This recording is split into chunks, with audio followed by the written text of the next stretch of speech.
ህወሓት ዳግም ወደ አዲስ አበባ ከመጣ ኢትዮጵያን ያፈርሳል የሚል እምነት አሁንም እንዳላቸው የሶማሌ ክልል ርዕሰ መስተዳድር አቶ ሙስጠፌ መሐመድ ተናገሩ። የሶማሌ ክልል ርዕሰ መስተዳድር አቶ ሙስጠፌ መሐመድ ህወሓት ተመልሶ ወደ ስልጣን የሚመጣ ከሆነ ኢትዮጵያ ትፈርሳለች የሚል እምነት አሁንም እንዳላቸው ተናግረዋል። ርዕሰ መስተዳድሩ በወቅታዊ ጉዳዮች ዙሪያ ከባይፈርስ ሚዲያ ጋር ባደረጉት ቃለ መጠይቅ ከ5 ዓመት በፊት 2014 ህዳር ላይ ያደረጉትን ቃለ መጠይቅ ተከትሎ ተሰራጭቷል ባሏቸው የተዛቡ መረጃዎች ላይ ማብራሪያ ሰጥተዋል። በዚህ ቃለ መጠይቅ አገር አይፈርስም፣ ህወሓትም አያሸንፍም፣ ይህን ሁሉ የኢትዮጵያ ህዝብ ተመልሶ ዳግም አይገዛም የሚል አቋም አንጸባርቀን ነበርም ብለዋል። በወቅቱ እኛ እንዲህ አይነት አቋም ብንይዝም የኦብነግ ሰዎች ህወሓት አዲስ አበባ ቢገባ እናንተ ትሸሻላችሁ በሚል ላነሱልን ጥያቄ በሰጠሁት ምላሽ ህወሓት አዲስ አበባ የሚገባው አገር ለማፍረስ ስለሆነ ሶማሌ ክልል በህወሓት እንዲገዛ አናደርግም ማለታቸውን አስታውሰዋል። አገር አይፈርስም፣ ህወሓት አያሸንፍም። ይሄ እንግዲህ ደብረሲና አካባቢ የደረሱ ጊዜ ነው። ኦብነግ አቋም ምንድነው? የኛ አቋም ከብልጽግና ጋር ሆነን እነዚህ ሰዎችን መታገል ነው። የኦብነግ አቋም ምንድነው ይላል። ሰዓቱን እነግርሃለሁ፣ ታዳምጠዋለህ እዛው ኢንተርቪው ላይ። ከዛ በፊት ይሄን ፒክቸር ጨርሰናል። አገር አይፈርስም፣ ህወሓትም አያሸንፍም፣ ይሄን ሁሉ የኢትዮጵያ ህዝብ ተመልሶ እንደገና ሊገዛ አይችልም ብለው ኦሬዲ ስታብሊሽ አድርገናል። በእንትኑ በውይይቱ ላይ ተደጋግሞ ግን ኦብነግ ያነሳዋል ጉዳዩ። ከፈረሰስ እሺ እናንተ ምንድነው ፕላን ያላችሁ ይላል። እዛ ላይ አሁን የተነሳው ምንድነው ትፈርሳለች አይደለም ባይዘው ቃሉ እዛ ተጠቀምነው። እናንተ አዲስ አበባ ከፈረሰችና ህወሓት ከያዘ በጠዋቱ ተሻሻል ታመልጣላችሁ ከዚህ ልክ እኛ በክልሉ ተወላጅ እንዳልሆንና ሞመንት የመንግስት ለውጥ አዲስ አበባ ላይ ከመጣ እዚህ ያለው አመራር ጫማውን ይዞ የሚሸሽ አይነት ነገር ነው ኦብነጎች የሚያቀርቡት። እኛንን የህዝብ የሚፈልገን እናንተ የተጫናችሁት በአዲስ አበባ መንግስት ጫና ነው የሚል እነሱ ነው መልሱ። አይደለም እንደዛ አይደለም። አዲስ አበባ ያለው መንግስት ፈርሶ አገር ብትበተንም እኛ የዚሁ ክልል ተወላጆች ነን፣ የትም አንሸሽም። እናንተም ከኛ በተሻለ ደረጃ አድቫንቴጅ ያላችሁ እንታዋወቃለን። እዛው ቃሉ ግልጽ ተቀምጧል። እንታዋወቅ የለም ወይ? ለምንድነው የፈጠራ ውክልና? እኛ የህዝብ ተወካዮች ነን፣ ህዝብ ይፈልገናል። እናንተን አይፈልጉም እንዴት ትላላችሁ? ምርጫ ብናካሄድ በዛን ጊዜ አገር ፈርሶ ምርጫ ብናካሄድም እኛ እናሸንፋቸዋለን። ከኢትዮጵያ እንገነጠላለን አይደለም። ስለ ክልሉ ያወራሉ። ኢትዮጵያ ትፈርሳለች የሚለው አቋም የህወሓት ነው እንጂ የኔ አይደለም ያሉት አቶ ሙስጠፌ ህወሓት አዲስ አበባ ከገባ ኢትዮጵያን ያፈርሳል የሚል አቋም አሁንም እንዳላቸው ተናግረዋል።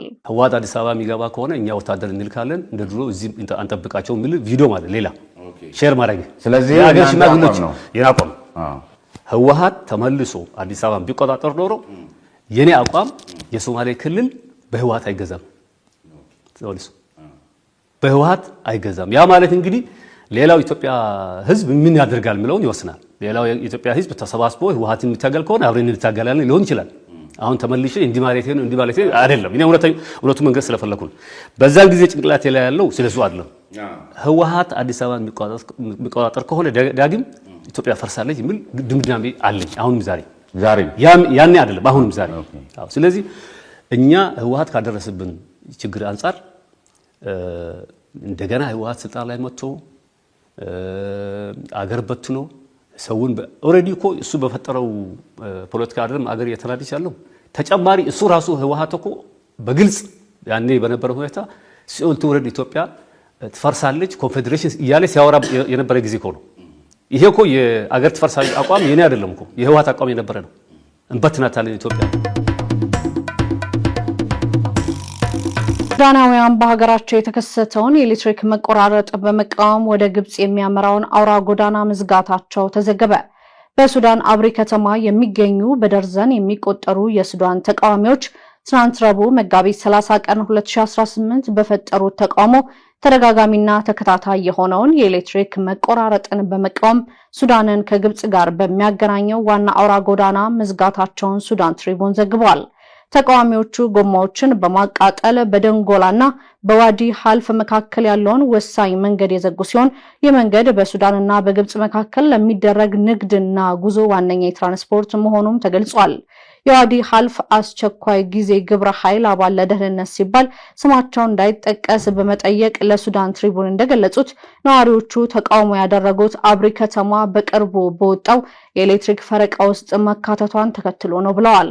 ከግብጽ የሚመጣው የኤሌክትሪክ መስመር የከተማዋን ፍላጎት ሙሉ ለሙሉ ለመሸፈን በቂ በመሆኑ አብሪ በፈረቃ ውስጥ መካተት የለባትም በሚል ተቃዋሚዎቹ መንገዱን ዘግተዋል ሲልም ምንጩ ገልጿል።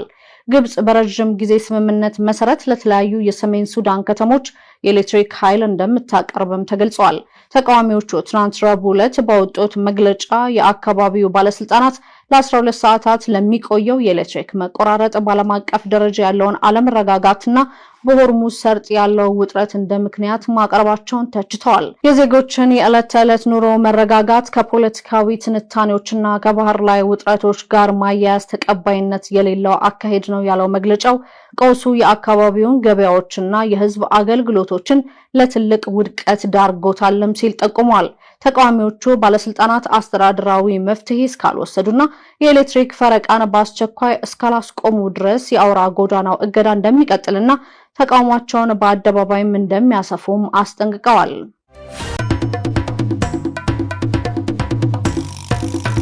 የብሩንዲው ፕሬዝዳንት ኤቫሪስቴ እንዳይሺሜ ለይፋዊ የስራ ጉብኝት አዲስ አበባ መግባታቸው ተዘገበ።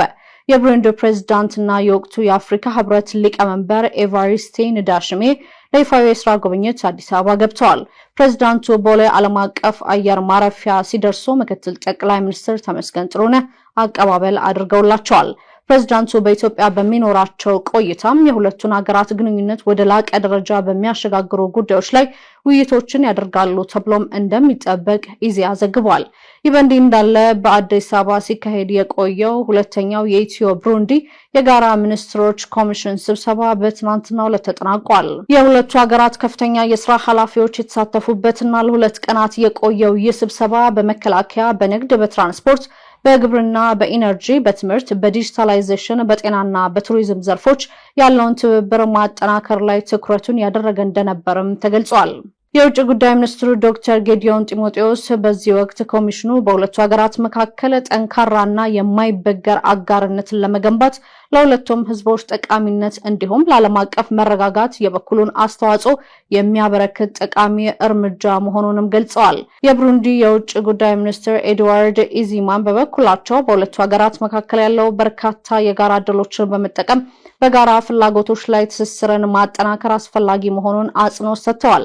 የጋራ ሚኒስትሮች ኮሚሽኑ ስብሰባ በኢትዮጵያና በብሩንዲ መካከል ያለውን ጥቅም ላይ ያልዋለ የትብብር አቅም የዳሰሰ ሲሆን ሁለቱም ወገኖች በቅርበት መስራት ለህዝቦቻቸው ተጨባጭ ውጤት እንደሚያስገኝም ተስማምተዋል። ጃፓን ኢትዮጵያ የባህር በር ባለቤትነትን ለማረጋገጥ የምታደርገውን ጥረት እደግፋለሁ አለች። በጃፓን ጠቅላይ ሚኒስትር ልዩ አማካሪ ኦሳዳ ማና በኢትዮጵያ የጃፓን አምባሳደር ሺባታ የተመራ የልኡካን ቡድን ከብሔራዊ መረጃና ደህንነት አገልግሎት ምክትል ዳይሬክተር ጀነራል ዶክተር አሰፋ አብዩ ጋር ከሌሎች የተቋሙ ከፍተኛ አመራሮች ጋር ተወያይተዋል። በቀጠናዊና ዓለም አቀፋዊ የጸጥታና ደህንነት ጉዳዮች የሚደረጉ ትብብሮችን ወደ ላቀ ደረጃ ለማሳደግ በሚቻልባቸው ጉዳዮች ዙሪያ ምክክር አድርገዋል። በውይይቱም ኢትዮጵያና ጃፓን ከዚህ ቀደም በደህንነትና ጸጥታ ጉዳዮች ዙሪያ በጋራ የሚሰራባቸውን ተግባራት በማጠናከር በቀጠናው የሚንቀሳቀሱ ሽብርተኛ ቡድኖችንና ድንበር ተሻጋሪ ወንጀሎችን ለመከላከል ውይይት ማድረጋቸውም ተገልጿል። እንዲሁም በሳይበርና በአቪዬሽን ደህንነት ዙሪያ የሚደረጉትን ትብብሮችና የመረጃ ልውውጦችን ለማጠናከር በሚቻልባቸው ጉዳዮች ላይ መክረዋል። የብሔራዊ መረጃና ደህንነት አገልግሎት ምክትል ዳይሬክተር ጀነራል ዶክተር አሰፋ አብዩ ኢትዮጵያ በሰላማዊ አማራጭ መንገድ የባህር በር ተደራሽነትን ለማረጋገጥ የጀመረችውን እንቅስቃሴዎች ለልኡካን ቡድኑ አብራርተዋል። የጃፓን ጠቅላይ ሚኒስትር ልዩ አማካሪ ኦሳዳማን በበኩላቸው ኢትዮጵያ በሰላማዊ መንገድ የባህር በር ተደራሽነትን ለማረጋገጥ የጀመረችውን ጥረቶች ጃፓን እንደምትደግፍ መግለጻቸውን ከብሔራዊ መረጃና ደህንነት አገልግሎት ያገኘነው መረጃ ያመለክታል። እስራኤል በሊባኖስ በፈጸመችው የአየር ድብደባ 254 ሰዎች መገደላቸውን ተከትሎ ኢራን በሆርሙዝ ሰርጥ የነዳጅ መርከቦች እንቅስቃሴን ማገዷ ተዘገበ። እስራኤል በመላው ሊባኖስ ላይ መጠነ ሰፊ የአየር ድብደባ ፈጽማለች ተብሏል። ኢራን እስራኤል ሊባኖስ ላይ የፈጸመችውን ጥቃት ተከትሎ ታዲያ በሆርሙዝ ሰርጥ በኩል የሚደረገውን የነዳጅ ጫኝ መርከቦች እንቅስቃሴ እንደገና ማገዷ ተዘግቧል።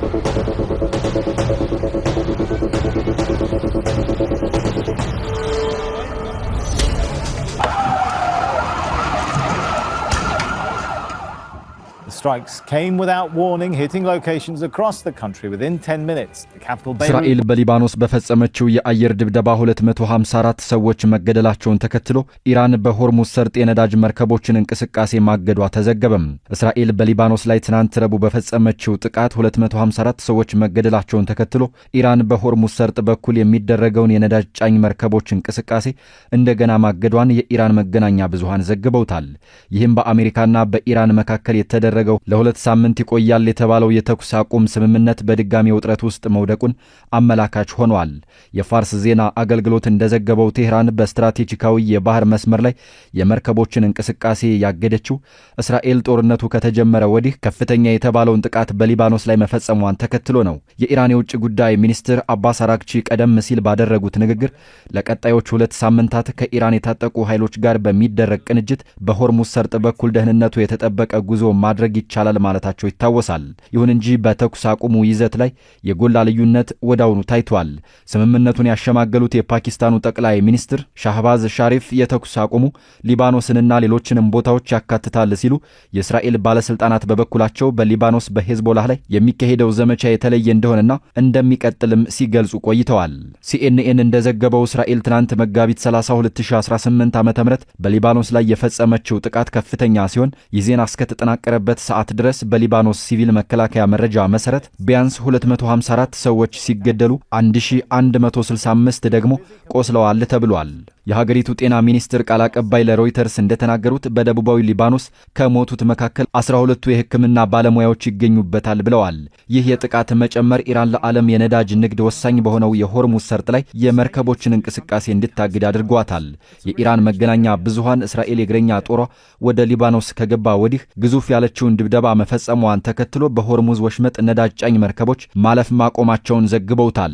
ኢራንና አሜሪካ በደረሱት የተኩስ አቁሙ ላይ በባህር ወሽመጡ በኩል ነዳጅ ጫኝ መርከቦች እንዲያልፉ ማድረግ ቁልፍ የስምምነቱ አካልም እንደነበር ይታወቃል።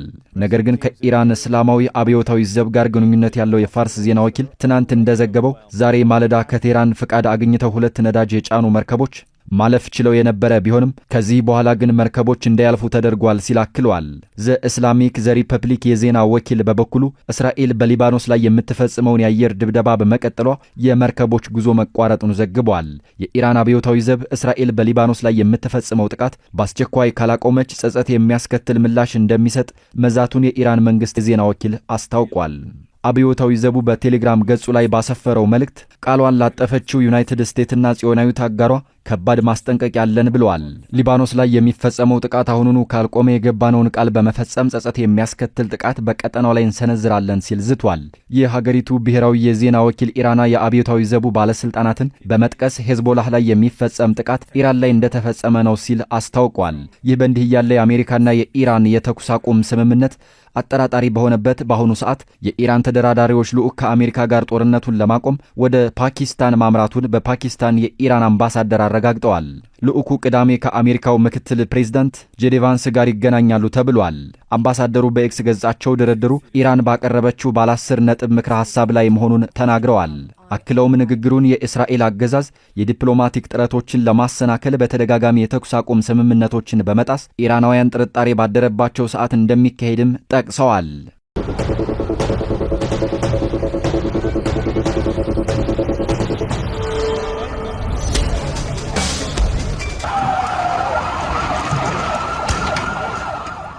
The strikes came without warning, hitting locations across the country within 10 minutes.